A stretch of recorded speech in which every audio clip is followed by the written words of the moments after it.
Kalau belum subscribe juga segera ya, supaya kita bisa terus mengikuti channel ini dan sehingga channel ini bisa jadi berkat dalam hidupmu. Kami menikmati hadirat-Mu. Tiada yang seperti hadirat Allah, tiada tempat lain di bumi ini. Kecuali dalam hadirat-Mu lah. Di situ kami bertemu dengan kasih, mesra kasih yang tak terhingga. Ada sukacita, kekuatan baru. Ada damai sejahtera, pengharapan juga. Thank you Tuhan. Sampaikan sabdamu, firmanmu kepada jemaatmu yang kau kasih, keluarga Saat Teduh. Berbicara dalam hidup kami ya Tuhan, nyatakan kehendak dan kemuliaan-Mu. Sembunyikan hamba-Mu. Dalam nama Yesus. Haleluya. Amin. Praise the Lord. Sambil kita siapkan catatan dan Alkitab seperti yang saya janjikan di Saat Teduh yang lalu, saya akan mendoakan profesi Anda hari ini. Apapun yang Anda geluti, mahasiswa, ibu rumah tangga juga satu profesi yang mulia. Anda punya toko, punya perkantoran, Anda bekerja sama orang, punya company sendiri, whatever it is. Hadirat Allah akan menyertai orang-orang yang tulus hatinya, yang mencari wajahnya. Buka bersama dengan saya firman Tuhan sekarang ya, kasih judul, Hadirat Allah di Tempat Kerja. Di kitab Kejadian pasal yang ke-21, saya suka cerita Abraham. Kali ini Abraham sedang notarisan. Ini adalah hukum saat itu di zaman purbakala. Perjanjian Abraham dengan Abimelek. Beri judul, sekali lagi, Hadirat Allah di Tempat Kerja. Yang penting itu gini, kita bawa Yesus kemana-mana. Termasuk pergi ke sekolah, ke toko atau kantor kita. Bawa Tuhan. Jangan Tuhan dijadikan agama. Tuhan itu bukan berhala, bisa taruh satu tempat, nggak bisa kemana-mana. Tuhan kita itu hidup dan bergerak. Bawa Dia. Nggak nyesal, pasti tidak akan menyesal. Karena Tuhan kita itu baik dan Dia itu bijaksana. Perjanjian Abraham dengan Abimelek saya bacakan ayat 22. Pada waktu itu Abimelek beserta Pikol, panglima tentaranya, berkata kepada Abraham, Allah menyertai engkau dalam segala sesuatu yang kau lakukan. Oleh sebab itu bersumpahlah kepadaku di sini demi Allah, bahwa engkau tidak akan berlaku curang kepadaku, atau kepada anak-anakku, atau kepada cucu cicitku, sesuai dengan persahabatan yang kulakukan kepadamu, demikianlah harus engkau berlaku kepadaku dan kepada negeri yang kau tinggali sebagai orang asing. Lalu kata Abraham, aku bersumpah, deal, tanda tangan, dibubuhkan materai. Maksudnya apa?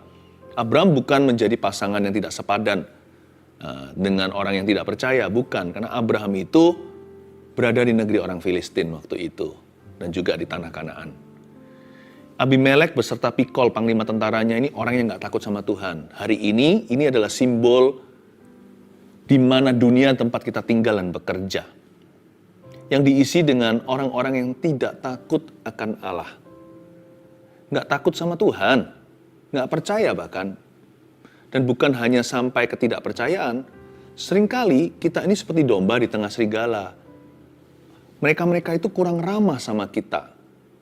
Tidak gampang jadi orang Kristen, anak Tuhan di society modern ini atau di masyarakat modern sekarang. Ada banyak sekali tantangannya. Saya penasaran, kenapa dia bilang begini, Allah menyertai engkau dalam segala sesuatu yang kau lakukan. Oleh sebab itu bersumpahlah kepadaku di sini demi Allah, bahwa engkau tidak akan berlaku curang kepada saya, atau kepada anak-anak saya dan kepada cicit cucu cicitku. Kok kebalik ya? Malahan si Abimelek yang merasa butuh berteman dengan Abraham. Abimelek dan Pikol merasa segan. Mereka malah justru berharap agar supaya Abraham ini berkenan sama mereka. Bukannya sebaliknya, kalau kita ini contohnya domba di tengah serigala. Orang-orang yang minoritas outnumbered atau kalah jumlah. Bukannya justru kita ini yang harus baik-baik sama orang supaya dapat kesempatan, dapat promosi segala. Seringkali malah justru anak Tuhan sering kompromi di dunia kerja. Supaya kenapa? Supaya dapat keuntungan. Tapi ini sebaliknya. Orang yang tidak takut Tuhan, yang tidak takut akan Allah, yang memusuhi Allah Israel bahkan, malah yang memohon kepada Abraham, tolong ya, kamu yang baik-baik sama aku ya, sama anak-anakku, sama cucu cicitku. Bersumpahlah kepadaku ya. Malah pakai sumpah serapah segala. Karena mereka tidak percaya Allah. Jadi mereka pakai sumpah segala, bersumpahlah kepadaku di sini ya. Demi Allah yang aku tidak kenal ini, atau demi Allahmu, bahwa engkau tidak akan berlaku curang kepadaku. Luar biasa ya. Orang dunia bisa merasa Anda itu asetnya, sampai takut ditinggal oleh Anda. Orang dunia itu bisa merasa segan kagum sama kita sampai-sampai pada taraf, doakan aku ya. Semoga aku bisa disertai Tuhan seperti kamu disertai oleh Allahmu. Apa yang kira-kira Abimelek lihat? Yang pasti ya, kehadiran Abraham di dunia kerja itu di mata Abimelek sama dengan hadirat Allah di marketplace. Abraham bukanlah Allah, tapi seperti ada satu hadirat yang ikuti dia, yang ini mereka nggak bisa sangkali. Abimelek maupun Pikol, panglima tentaranya. Mereka mungkin rasan-rasan di belakang Abraham. There is something about that guy, ada sesuatu tentang orang itu. Pokoknya ada satu penyertaan deh, yang kita nggak ngerti, nggak kenal itu. Tapi jangan sampai kita melanggar dia. Bisa-bisa kita kena murka. Mereka pasti melihat sesuatu. Mereka menyamakan kehadiran Abraham di tempat kerja, di tanah Kanaan itu sebagai hadirat Allah di marketplace mereka. Mereka pasti melihat sesuatu, saya tunjukkan. Paling tidak ada dua hal yang mereka lihat pada Abraham. Yang ke satu, mereka melihat integritasnya. Abraham ini hidup sesuai dengan standar yang beda. Mereka bisa melihat perbedaannya. Ini orang lain nih. Kalau kita ada kembalian, kita diam aja. Dia, kalau kelebihan di tempat dia yang telepon kita. Dia yang hubungi, dia yang kejar kita. Uangmu masih ada sisa. Orang ini beda. Integritas itu minimal kejujuran. Jadi kalau kita nggak punya kejujuran, kalau kita orang yang suka bohong, suka dusta, suka nipu, udah buyar. Jangan sampai bicara soal integritas. Integritas itu bukan kejujuran. Integritas itu minimal kejujuran. Integritas.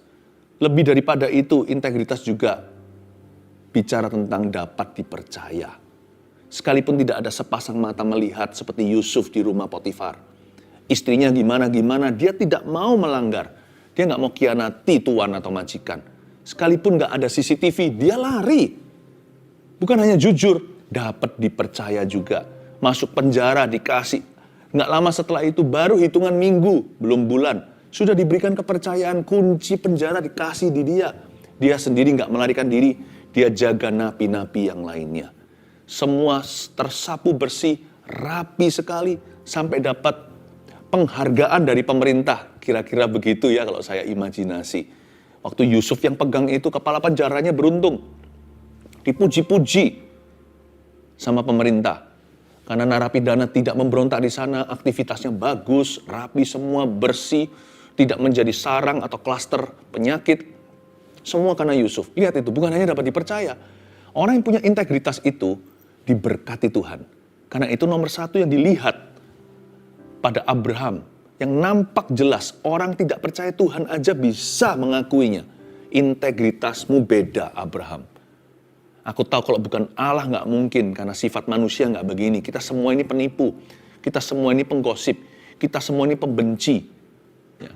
Tapi kamu kok bisa begitu ya hidupnya ya. Standarmu itu bukan standar bumi. Mereka mengakui. Selain itu, menurut saya yang dilihat oleh Abimelek adalah berkatnya Abraham. Karena Allah melihat hati, manusia melihat bukti. Coba bayangkan kalau Anda berhutang 20 juta sama tetangga Anda. Kesaksian Anda pasti akan ditolak ya kan? Karena siapa yang kalau seseorang berhutang sama orang lain, yang berhutang itu menjadi hamba yang menghutangi. Mana mungkin Anda ketuk pintu lain hari setelah tadi, atau kemarin Anda ngemis-ngemis minta sekian juta. Lalu datang ke situ Anda kesaksian, Allah Anda hidup nyata, Tuhan itu besar segala.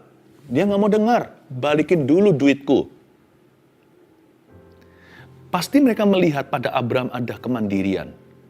Orang ini datang ke negeriku, negeriku diberkati. Dia kerja di company perusahaanku, perusahaanku prosper. Langsung makmur.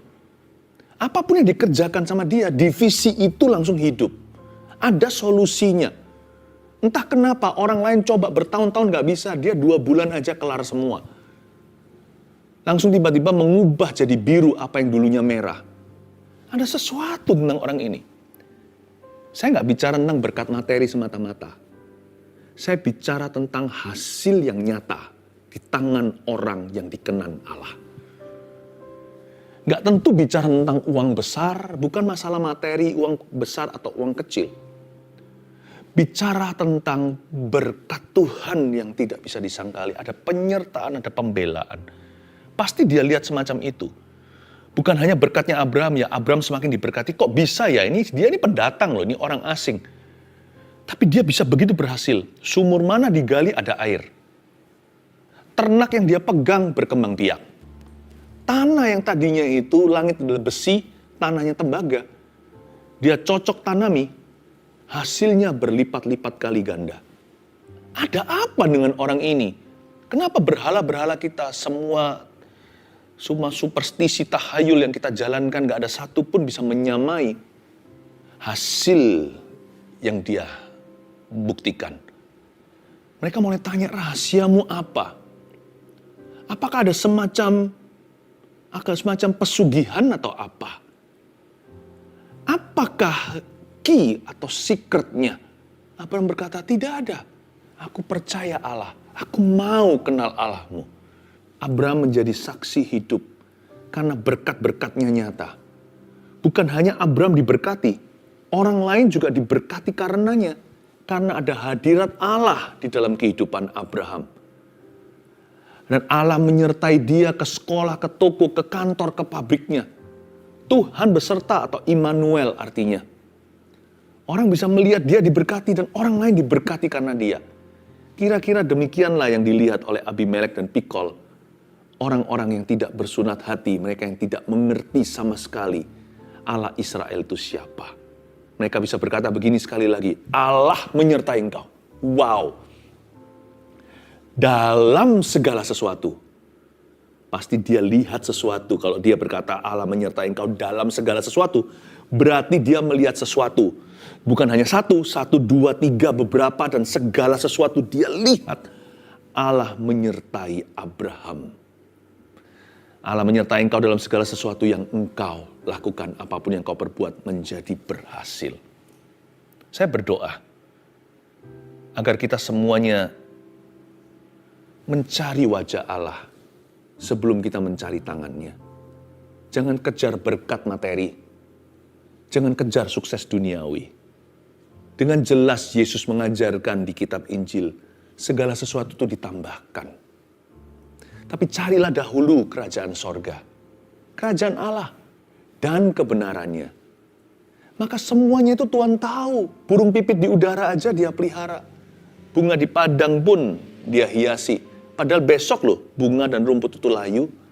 Burung pipit, satu ekor hanya berapa duit?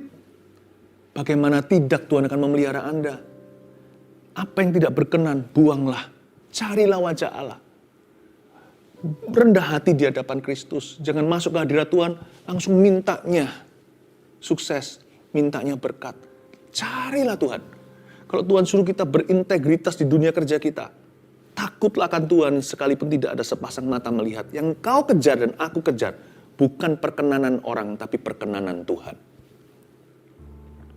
Ya, ayat ke-25, tetapi Abraham menyesali Abimelek tentang sebuah sumur yang telah dirampas oleh hamba-hamba Abimelek. Jawab Abimelek, aku tidak tahu siapa yang melakukan hal itu. Lagi tidak kau beritahukan kepadaku dan sampai hari ini belum pula ku dengar. Ayat 25-26, Abraham menyampaikan sebuah komplain. Hanya karena kita takut akan Tuhan bukan berarti kita itu gampang dibully. Orang yang beriman seperti Abraham, bapak beriman ini, bukan berarti dia akan menerima kesalahan begitu aja. Tuhan juga memberi kita cuepah, Tuhan memberi kita mulut, bukan dipakai untuk senjata kelaliman, pakai untuk senjata kebenaran. Nggak usah huru-hara, marah-marah. Tapi tata kata-kata, hal-hal yang tidak pas pada tempatnya, apalagi yang salah, utarakan. Untung kan? Untung Abraham tidak asumsi-asumsi. Abraham ngomong sama Abimelek, Raja, ada sumur-sumurku yang dirampas oleh hamba-hambamu loh. Sebenarnya ini nggak fair. Lalu Abimelek menjawab gini, loh, aku nggak tahu loh siapa yang melakukan itu. Lagi pula, kamu tidak pernah beritahukan itu kepadaku sampai hari ini pun belum ku dengar. Untung kan? Kadang-kadang kita asumsi, ya udahlah. Nggak apa-apa. Kalau ada suatu ketidakadilan yang Anda alami, Anda patut melakukan, tapi jangan halalkan segala cara. Anda bisa utarakan, tapi pakai cara Tuhan. Dengan lemah lembut, bukan dengan emosi, ditata, dan semua indah pada waktunya. Anda juga harus punya kepekaan kita melihat kapan waktu yang tepat. Utarakan. Sesama rekan mungkin. Saya rasa kemarin itu apa yang terjadi nggak pas di hati. Boleh nggak saya kasih masukan? Saya juga terbuka kok kalau mau dikasih masukan. Tapi masalahnya di sini banyak orang itu halalkan segala cara. Mentang-mentang dia benar. Lalu gegeran. Jangan halalkan semua metode ya. Karena itu pakai cara Tuhan. Selalu tanya gini sama Roh Kudus. Masuklah hadirat Allah dulu sebelum Anda konfrontasi dengan manusia. Bahkan sebelum Anda tanda tangan apa-apa, selalu masuklah ke hadirat Allah. Bilang begini sama Tuhan. Biarkan rohmu menuntun aku di tanah yang baik. Tuntun aku Tuhan. Tuntun juga ya Tuhan, berjagalah pada lidah bibirku. Biarkan aku bisa mengambil keputusan yang baik dan benar. Biarkan perkataanku kau urapi ya Tuhan. Tindak tanduk, kelakuanku, perbuatanku, kau beri kuasa di dalamnya ya Tuhan. Sehingga dunia melihat penyertaan-Mu pada saya. Aku tidak minta menjadi orang yang kaya raya, konglomerat atau apa. Tidak Tuhan, itu tidak aku kejar. Itu dikejar oleh bangsa yang tidak mengenal Tuhan. Kitab Injil Yesus menceritakan. Jangan minta hal-hal yang orang-orang dunia yang tidak kenal Tuhan itu tiap hari merengek-rengek di pintu sorga. Padahal mereka nggak kenal Tuhannya. Mereka minta-minta. Jangan lakukan itu. Bapamu tahu apa yang kamu butuhkan sebelum kamu membuka mulut dan memintanya. Tapi carilah dahulu kerajaan sorga dan kebenarannya. Minta sama Tuhan. Aku minta Tuhan Yesus, Engkau menyertai aku. Akan kubawa Engkau kemana-mana ke tempat kerjaku. Sebab bagiku Yesus bukan agama. Dialah jalan kebenaran dan kehidupan. Berarti Yesus di hidupku, hidupku dalam Yesus. Kau bersama dengan aku kemanapun aku pergi. Ku bawa hadirat-Mu. Dan pergi kemanapun aku Tuhan, biarkan hadirat-Mu ada di situ. Sehingga orang bisa melihat di mana saya berada, Allahku berada. Dan di mana Allahku menempatkan aku, di situ aku taat kepadanya untuk melakukan kehendak-Nya. Oh haleluya, itu partnership saudara. Itu kemitraan. Tapi dari ayat 25 dan 26 saya bisa melihat bahwa Abraham itu bukan orang yang suka avoid. Dia bukan orang yang udahlah tutup sebelah mata, menghindari konfrontasi. Enggak. Kalau dia benar ya dia akan memperjuangkan. Ya kan? So oke enggak kalau Anda memiutangi seseorang uang enggak dikembalikan Anda minta. Oke aja sekalipun Anda mungkin tidak mendapatkan respon yang ramah. Tapi Anda jangan terpancing. Anda bisa ngomong baik-baik. Ya ada resikonya kalau minjemin orang hari-hari ini itu siap-siap hilang. Kalau memang mau minjemin orang, saran saya adalah sudah hati itu harus diam-diam rela kalau nggak kembali. Anggaplah persembahan atau memberi. Tapi boleh nggak kita klaim hak kita? Boleh. Anda mau membicarakan naik gaji kalau Anda merasa Anda berhak akan hal itu. Jangan merasa berhak lalu sombong mentang-mentang. Tapi utarakan alasan-alasan yang juga masuk akal. Selain daripada aku rasa aku sudah waktunya mengalami kenaikan. Anda bisa ngomong baik-baik. Ada kebutuhan, nggak usah pura-pura atau dibuat-buat. Tapi kalau nggak ada kebutuhan, Anda juga bisa bilang, mungkin apakah sudah waktunya dipertimbangkan? Kalau enggak ya nggak apa-apa. Kalau Anda hatinya benar dan baik, ya nanti Tuhan yang bela. Kalau Anda nggak dihargai, nanti akan ada orang lain menghargai Anda. Percayalah saya. Barang bagus nggak bisa disimpan lama-lama. Cepat lambat akan keluar news atau beritanya. Pasti tercium ke hidung Tuhan. Promosi datang dari tempat tinggi. Don't worry. Malah justru kalau orang merusak, menuntut belaka, tapi nggak pernah nunjukkan performa, orang begitu semakin turun value-nya. Karena ketika dia sendiri tidak bertindak sesuai dengan kehendak Allah, hadirat Allah nggak akan menyertai. Jangan suruh Tuhan bayar sesuatu yang Tuhan tidak perintahkan. Saya pesan nasi goreng, keluarnya bakmi. Saya keluar bakmi, keluarnya bakwan. Lalu keluarkan ceknya atau dikeluarkan nanti terakhir saya harus bayar. Kalau saya begitu biasanya, barusan saya dari makan di restoran sebuah depot gitu. Saya pesan sesuatu, keluarnya lain. Atau lebih tepatnya, keluarnya 2, saya pesan 1. Saya kasihan. Ya kan, saya kasihan. Nanti kalau dia waiternya dimarah-marah, ya dia nggak sengaja. Kalau dia lakukan itu setiap kali ya nggak tahu lagi. Tapi seharusnya enggak. Itu waiter baik-baik, dia kasih saya makanannya. Saya bilang, mas, kembali. Nggak apa-apa, yang satunya saya ambil sekalian. Padahal saya kenyang, udah saya kasih. Kita bagi-bagi berapa orang, ayo makan. Nggak apa-apa. Ya kan? Tapi kalau dia sengaja, saya minta A, dia kasih B. Saya kasih B, dia kasih C. Bisa-bisa pelanggan marah, nggak mau bayar. Minta tips lagi. Kok enak? Kenapa Tuhan suruh memberkati? Kenapa hadirat Allah disuruh pergi sama kita, padahal kita tidak melangkah pada kehendak Allah? Padahal kaki kita melangkah pada dosa, hawa nafsu duniawi, keinginan sendiri. Makanya hadirat Allah nggak mau pergi bersama dengan orang seperti itu. Tuhan suruh ke kiri, dia ke kanan. Tuhan suruh ke kanan, dia ke kiri. Dan kenapa Tuhan harus memberkati? Kalau Tuhan tidak perintahkan, kalau kita terus melanggar perintahnya, mengapa kita merengek-rengek minta berkat? Sedangkan kita melakukan perintahnya aja, kita nggak bisa menuntut Allah kok berkati saya. Kalau kita melakukan kehendaknya, bukannya sepatutnya kita ini manusia. Harusnya berterima kasih pada Tuhan yang menyelamatkan kita cuma-cuma. Tapi paling tidak kan hati kita itu bisa GR dulu, bisa berbangga, berbunga. Kalau kita melakukan kehendak Allah itu diam-diam bisa simpan di hati ini. Siapa tahu Tuhan memberkati. Nah itu boleh. Tapi kalau kita melanggar firman-Nya, diam-diam di hati itu perasaan, mungkinkah Tuhan berkati? Saya beritahu dulu hari ini, nggak akan. Tuhan tidak akan berkati yang Tuhan tidak pesankan. Tuhan nggak pesan kok disuruh bayar. Tuhan nggak mau ke situ kok dipaksa ke sana. Tapi kalau kita melakukan kehendaknya, hati ini bisa simpan, diam-diam bisa simpan iman. Siapa tahu Tuhan berkati. Apalagi kalau kita mengerti dan tahu dan kenal Tuhan kita, Dia adalah Allah yang baik. Bukannya berkat yang kita cari, hadirat Allah. Yang pasti berkat ada atau tidak itu nggak masalah. Asal Allah ada di sana bersama dengan saya. Kalau saya melakukan perintahnya, berjalan seturut kehendaknya. Di mana saya berada, Allah ada di sana. Hadirat Allah bersama dengan saya di tempat kerja saya. Please don't cheat. Jangan menipu, jangan melanggar firman Tuhan, jangan melukai orang dengan sengaja, jangan melakukan sesuatu yang merugikan padahal secara nurani Anda tahu itu salah. Di tempat kerja Anda. Supaya di mana Anda berada seperti Abraham, Allah ada di sana untuk menjaga dan untuk merestui. Ya.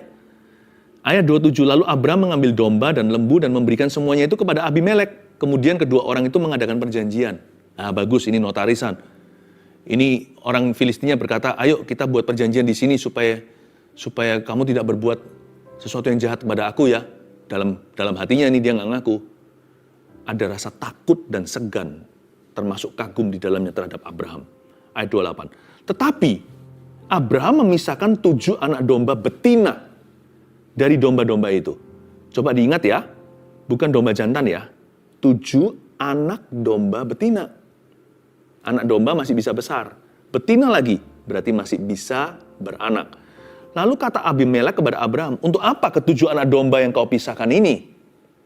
Dia juga bingung kan?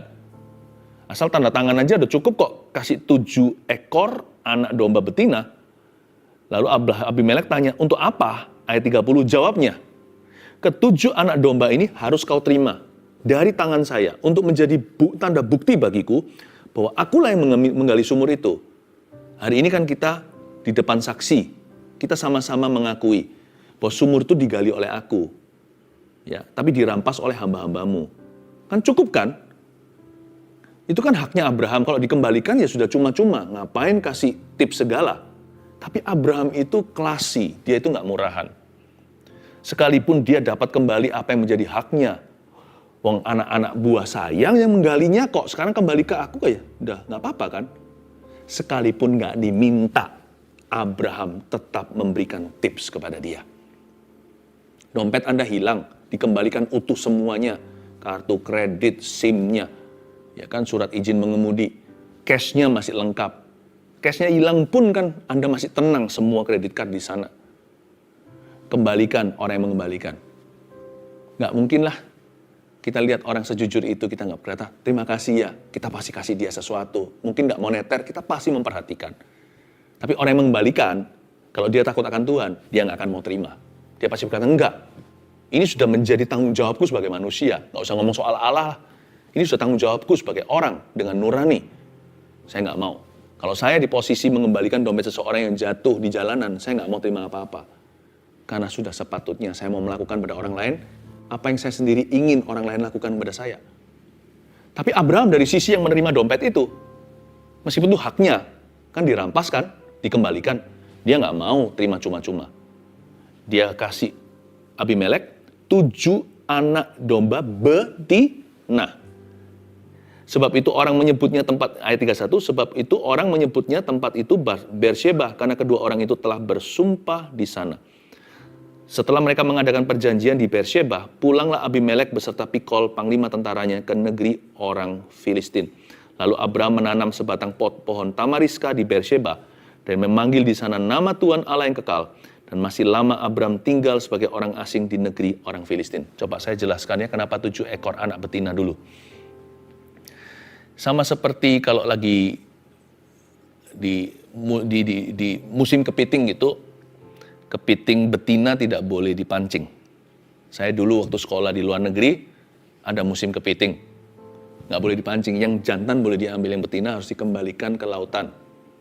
Karena itu adalah aset negara, dia akan beranak terus. Abraham itu tahu haknya. Please understand your right.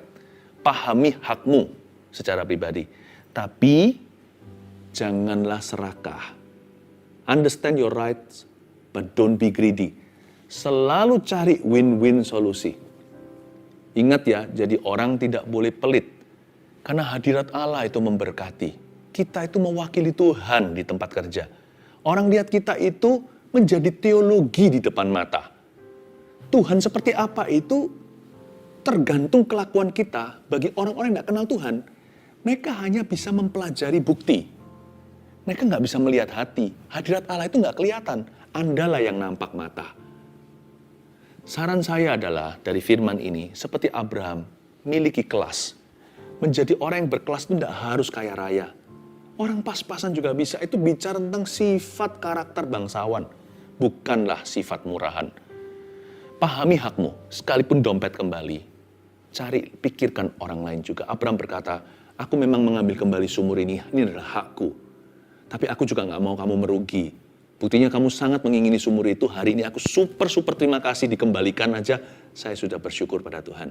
Nih, ambil 7 ekor domba wagyuku yang betina. Paling tidak kan ada kompensasi. Padahal Abraham tidak harus lakukan itu. Dia tetap lakukan itu. Karena dia mewakili hadirat Allah di dunia kerja tempat orang Filistin. Saya suka sifatnya. Dia membangun loyalitas. Bagi dia itu bukan materi. Selalu bagi dia aset nomor 1 dalam hidupnya adalah hubungan dengan manusia. Itu yang dia jaga. Dia tidak kejar transaksi. Sekali tabrak lari. Yang dia kejar adalah loyalty. Tidak heran ya, saya kasih sekilas saja, dengan ini saya selesai. Tempat yang namanya Beersheba, tempat Abraham tanda tangan notarisan sama Abimelek. Sumur itu nantinya digali ulang sama Ishak, dan Ishak menjadi kaya raya. Orang itu kalau benar dealingnya, urusannya sama orang, yang nuai itu turun-temurun anak cucu cicitnya. Selain itu tahu nggak, Yakub transit di situ sebelum dibawa untuk ketemu reuni dengan Yusuf, lalu bangsa Israel pindah ke Mesir, itu di sana. Lalu nantinya keturunan berikutnya lagi Yosua menyerahkan tanah itu, tanah tempat Beersheba ini kepada suku Simeon dan Yehuda. Satu lagi, nanti turun lagi, lebih lama lagi nanti di zaman raja-raja, ada seorang nabi besar bernama Elia, menjadikan tempat persembunyian perteduhan saat nyawanya diancam oleh Isabel, ratu jahat itu, di tempat Beersheba ini. You see, kita hanya jujur sekali berintegriti. Kita bersekutu dengan Allah di tempat Beersheba, tempat kerja kita, tempat notarisan. Nanti yang nuai itu ya aduhai, tak tersembunyi. Kalau kita melakukan apa yang berkenan di tempat yang tersembunyi, Allah broadcast di tempat terbuka. Turun-temurun selalu akan ada roti. Di keturunanmu selalu nanti akan ada presiden, CEO, ada manajer, ada pengusaha, ada pendeta, ada seniman, satu persatu. Nanti Anda lihat di family tree atau di pohon kehidupan, pohon keluarga Anda. Turun-temurun. Keturunan yang diberkati karena ada hadirat Allah suatu hari dalam kehidupan Anda. Saya berdoa profesimu diberkati oleh Tuhan. Mari kita semuanya ulurkan tangan kita ke depan. Saya doakan dulu sebelum kita akan nyanyi lagu ini. Saya doakan semua kita bawa profesi kita kepada Tuhan. Tidak perlu bawa simbol apa-apa. Tanganmu itulah tangan bekerja. Hai mahasiswa, ibu rumah tangga, penjaga toko, karyawan tetap, karyawan harian, pengusaha, entrepreneur, seniman, penulis, sekretaris, tanganmu ulurkan ke depan. Tuhan Yesus, masuklah hadirat Allah melalui tangan itu. Masuk ke seluruh tubuh dan hatinya. Ya Tuhan, jamah perbuatannya. Kami serahkan perbuatan kami kepadamu. Kalau masih ada yang berlumuran dosa di dunia kerja, kami meminta roh pertobatan sejati seperti Sakeus yang mengembalikan apa yang dia curi dan rampas berkali-kali ganda. Hamba berdoa keselamatan tiba. Dan sekarang ya Tuhan, profesi apapun asal itu halal di masyarakat dan benar, bukan kejahatan. Hamba minta berkat-Mu ya Tuhan, di bulan ini, di waktu ilahi ini ya Tuhan, seperti hujan akhir tahun ini, di bulan-bulan ber ini Tuhan, hamba berdoa di dalam nama Yesus, curahkan berkat-Mu. Jadikan mereka berkat, tapi berkati mereka dulu. Tidak mengejar harta, tapi Tuhan juga bisa membuat pekerjaan kita berhasil. Tuhan, jadikan pekerjaan umat-Mu berhasil. Masuklah hadirat Allah dari tangan yang terulur itu, jamah hati, penuhi dari atas kepala hingga bawah kaki. Ke kantor nanti atau kembali ke tempat kerja, hadirat Allah beserta. Hati mereka dibaharui dalam nama Yesus. Mari kita Tuhan mengurapi Anda semuanya. Bye-bye.